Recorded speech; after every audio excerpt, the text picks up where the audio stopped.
Are you thinking of becoming a tutor, but worried that you don't have a degree in a related field so no one will take you seriously? Let me tell you, as a tutor, nobody has ever asked me where I went to college or what I majored in. Not one family. Let that sink in.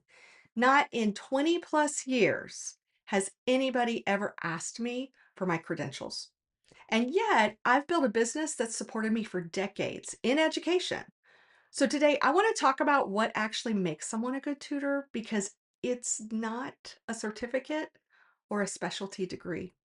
I'm Daisy Luce. I help others build a flexible, profitable online tutoring business like me by specializing in a high demand tutoring niche.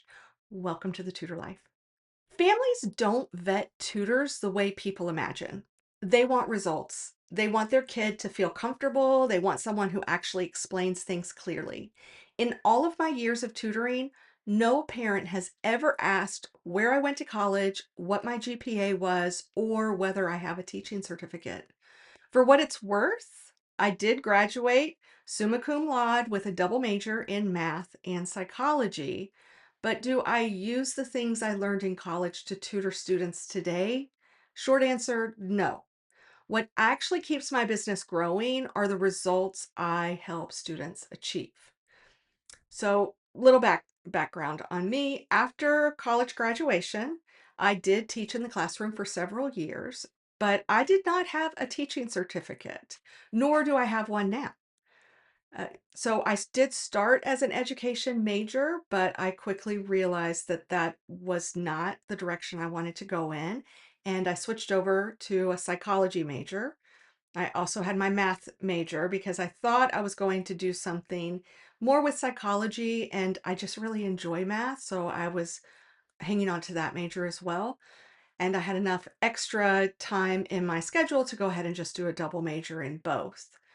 But when I graduated, I realized that what I really loved was the math side more than what I thought my psychology degree was going to give me an opportunity to do.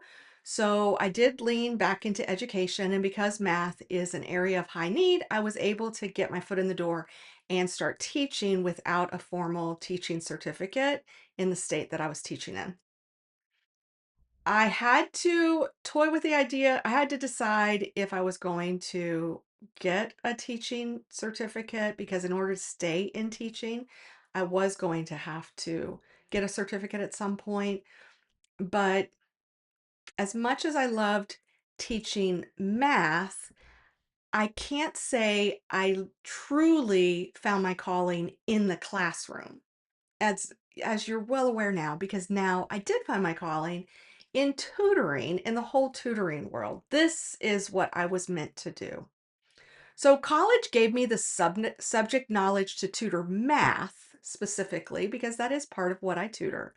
But it didn't give me the teaching instincts, and it definitely didn't prepare me for my specialties that I tutor in, which are the SAT, test prep, ACT, test prep, and college essay writing. Everything I rely on now in order to be a great tutor was learned through repetition and real sessions and through my own personal learning and professional development.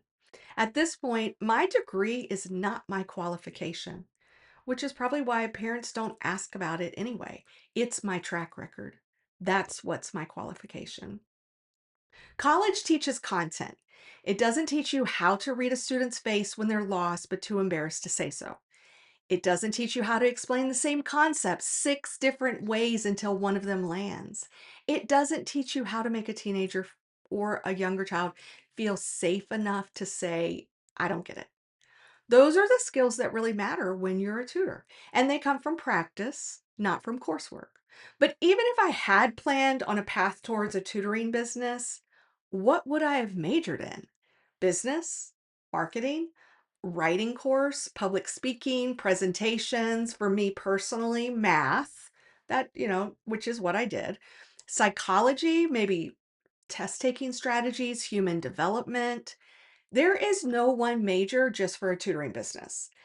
I did recently hear a college administrator speak on this subject where they referenced this fact and mentioned that their college was thinking about adding on a major just for tutoring business professionals. I thought that was kind of interesting, and I had fun thinking about what that would entail. But because so much of what I do now, I had to learn from real life situations and experiences, it's not that my college degree didn't help at all. It absolutely did by giving me the confidence in my areas of expertise. It also gave me my college degree, gave me a chance to teach in the classroom. So I had a chance to teach all different types of students in a classroom setting and learn firsthand all the different learning styles and see if I was effective as a teacher to be able to teach so many different learning styles. It also, through my college degree and through my work experience in the classroom, it launched my tutoring career because of those contacts. Many of my former students and my former colleagues were the ones who I was tutoring or who I was getting referrals from right when I moved into a tutoring business. So, yes, a college degree did help in that way, but most of what I do on a day-to-day basis really has nothing to do with my degree or my college education. So, what is worth developing and what are the great skills of a great tutor? Let's break this down. So, are you someone who is able to take very difficult concepts and break them down into easy, bite-sized pieces to present? Can you take something really complicated and make it simple, genuinely clear? This is a skill. Some people have a natural version of it. You can learn it and grow in this, but people who are naturally great at this, I think I see often gravitate towards the teaching field because they want to pass their understanding and their knowledge on to other people in this digestible way. So that would be one thing. What about being able to reshape the explanation to a student when it doesn't land the first time? This is a big one.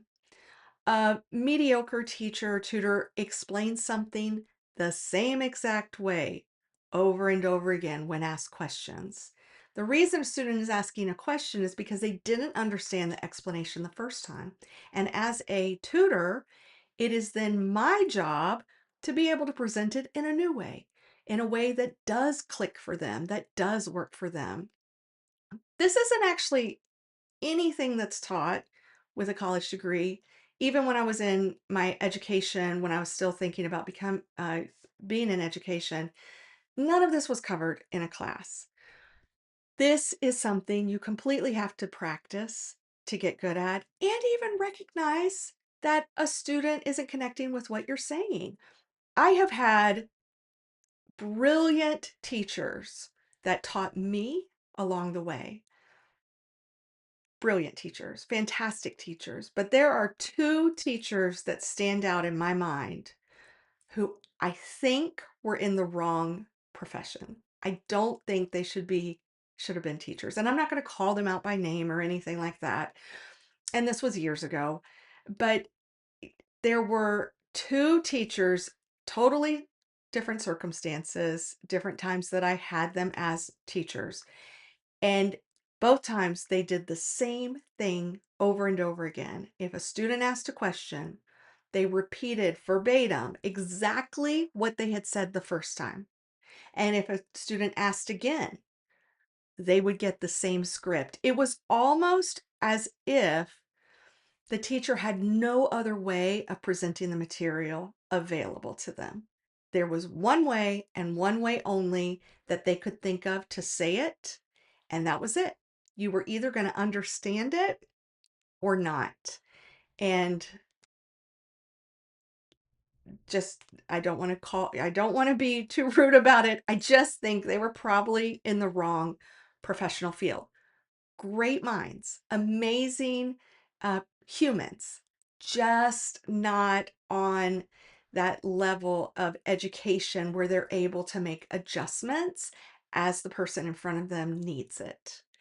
So that's what a tutor has to be, though. That is your main job, is to take what somebody hasn't learned in school and present it in a way that helps them connect it all together. The another thing that tutors have to be good at is patience and reading a student's frustration. Students don't always say they're frustrated. They can just kind of shut down and go quiet.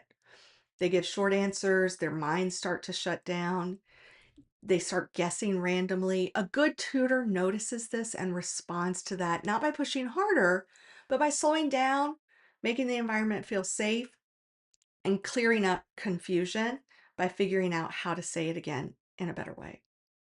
So, who is tutoring cut out for? It's not for everyone, and that's fine. But you're here because you probably recognize you have something to share and you have an ability about yourself to do it well. So, the filter is not, do you have a degree in what you want to tutor in? Do you have a special certificate? Do you need to go back to school to study this more? No. It's whether you genuinely enjoy helping someone understand something, whether you have the patience to meet a student where they are, whether you can stay calm when they're frustrated. If those things come naturally to you, or if you're willing to develop them, you absolutely have what it takes. The content knowledge you can fill in. The teaching instincts are what actually matter most. The tutors I've seen build great businesses are not always the ones with the most impressive resumes. They're the ones who show up consistently, actually care if the student gets it, and keep refining how they explain things. That's it. That's the job. If that interests you, if you're into that, if you know you could do that and be good at it, let's hang out some more. Hit the subscribe button below. Follow me here as we live out the tutor life together. See you next time, friend.